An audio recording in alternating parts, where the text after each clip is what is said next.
L'abbé Martin était curé de Cucugnan. Bon comme le pain, franc comme l'or, il aimait paternellement ses Cucugnanais. Pour lui, son Cucugnan aurait été le paradis sur terre, si les Cucugnanais lui avaient donné un peu plus de satisfaction. Mais hélas, les araignées filaient dans son confessionnal. Et le beau jour de Pâques, les hosties restaient au fond de son Saint-Ciboire. Le bon prêtre en avait le cœur meurtri. Et toujours il demandait à Dieu la grâce de ne pas mourir avant d'avoir ramené au bercail son troupeau dispersé. Or, vous allez voir que Dieu l'entendit. Un dimanche, après l'évangile, M. Martin monta en chair.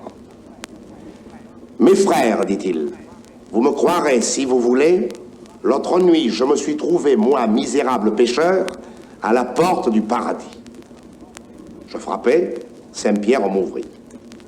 Tiens, c'est vous, mon brave monsieur Martin, me fit-il. Quel bon vent. Et qu'y a-t-il pour votre service? Bon Saint-Pierre, vous qui tenez le grand livre et la clé, pourriez-vous me dire, si je ne suis pas trop curieux, combien vous avez de Cucugnanais en paradis? Mais je n'ai rien à vous refuser, monsieur Martin. Asseyez-vous, nous allons voir la chose ensemble. Et Saint-Pierre prit son gros livre, l'ouvrit, mit ses besicles. Voyons un peu, Cucugnan, disons-nous. Cucugnan, nous y sommes. Cucugnan. Mon brave monsieur Martin, la page est toute blanche. Pas une âme. Pas plus de Cucugnanais que d'arêtes dans une dinde. Comment? Personne de Cucugnan ici? Personne? Ce n'est pas possible. Regardez mieux. Personne, saint homme. Regardez vous-même si vous croyez que je plaisante. Moi, Pécaille, je frappais des pieds et les mains jointes, je criais miséricorde. Alors Saint-Pierre, croyez-vous, monsieur Martin, il ne faut pas ainsi vous mettre le cœur à l'envers, car vous pourriez en avoir quelques mauvais coups de sang. Ce n'est pas votre faute, après tout. Vos Cucugnanais, voyez-vous, doivent faire à coup sûr leur petite quarantaine en purgatoire.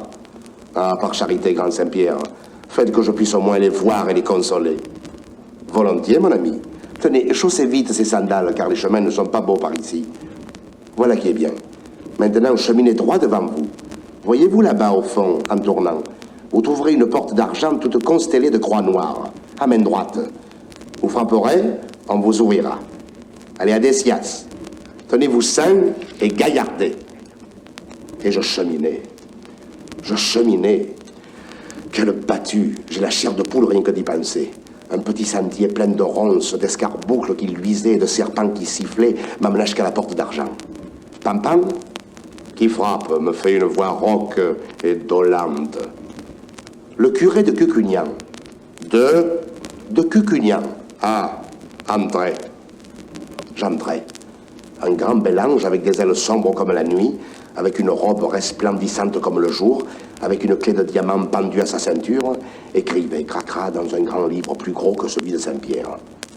Finalement, que voulez-vous et que demandez-vous, dit l'ange. Bel ange de Dieu, je veux savoir, je suis bien curieux peut-être, si vous avez ici les Cucugnanais. Les Cucugnanais, les gens de Cucugnan, que c'est moi qui suis leur prieur. Ah, l'abbé Martin, n'est-ce pas?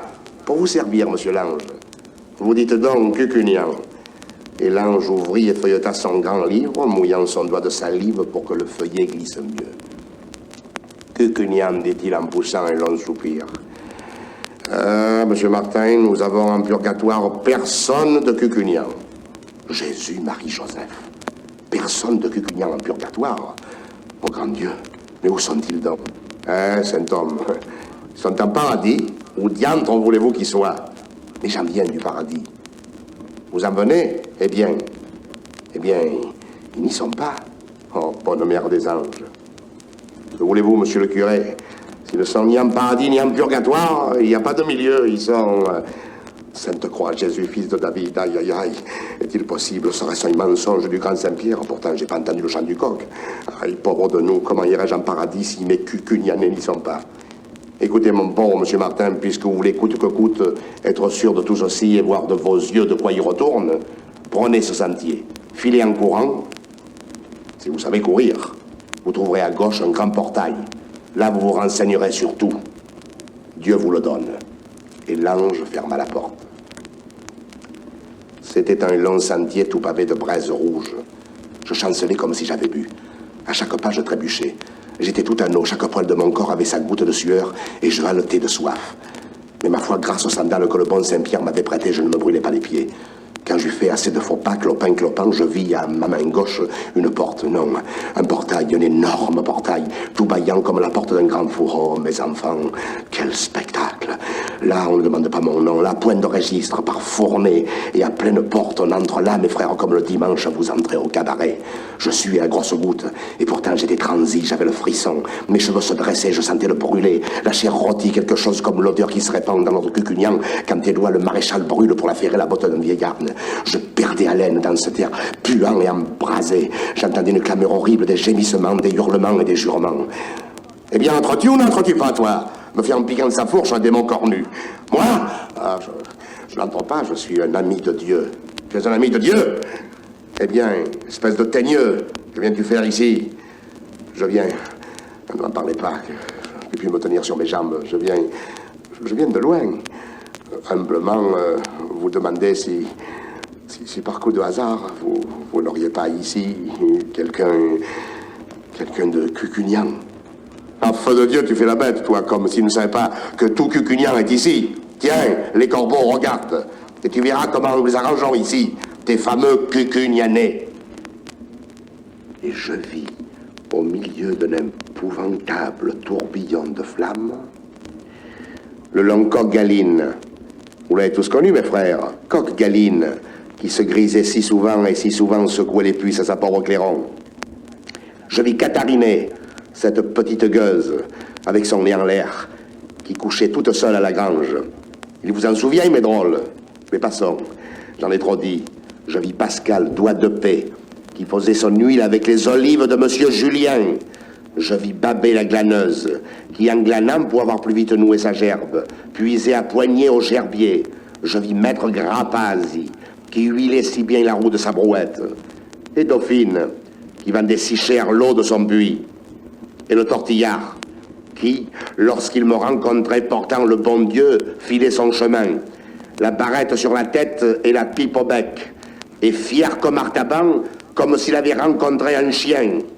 Et Coulot avec sa zette, et Jacques, et Pierre, et Tony. Ému, blême de peur, l'auditoire gémit en voyant dans l'enfer tout ouvert qui son père et qui sa mère, qui sa grand-mère et qui sa sœur. Vous sentez bien, mes frères? Vous sentez bien que ceci ne peut pas durer? J'ai charge d'âme, et je vais vous sauver de l'abîme où vous êtes tous en train de rouler tête première. Demain, je me mets à l'ouvrage, pas plus tard que demain. Et l'ouvrage ne manquera pas. Voici comment je m'y prendrai. Pour que tout se fasse bien, il faut tout faire avec ordre. Nous irons rang par rang, comme à Jonquière quand on danse. Demain lundi, je confesserai les vieux et les vieilles. Ce n'est rien. Mardi, les enfants. J'aurai bientôt fait. Mercredi, les garçons et les filles. Cela pourrait être long. Jeudi, les hommes. Nous couperons court. Vendredi, les femmes. Je dirais pas d'histoire. Samedi, le meunier. Ce n'est pas trop d'un jour pour lui tout seul. Et si dimanche nous avons fini, nous serons bien heureux. Voyez-vous, mes enfants, quand le blé est mûr, il faut le couper. Quand le vin est tiré, il faut le boire.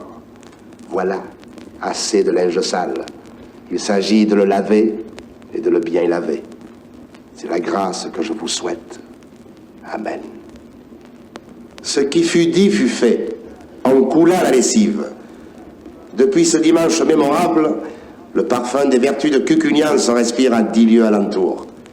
Et le bon pasteur, M. Martin, heureux et plein d'allégresse, a rêvé l'autre nuit que, suivi de tout son troupeau, il gravissait en resplendissante procession au milieu des cierges allumés d'un nuage d'encens qui embaumait et des enfants de chœur qui chantaient Te Deum, le chemin éclairé de la cité de Dieu.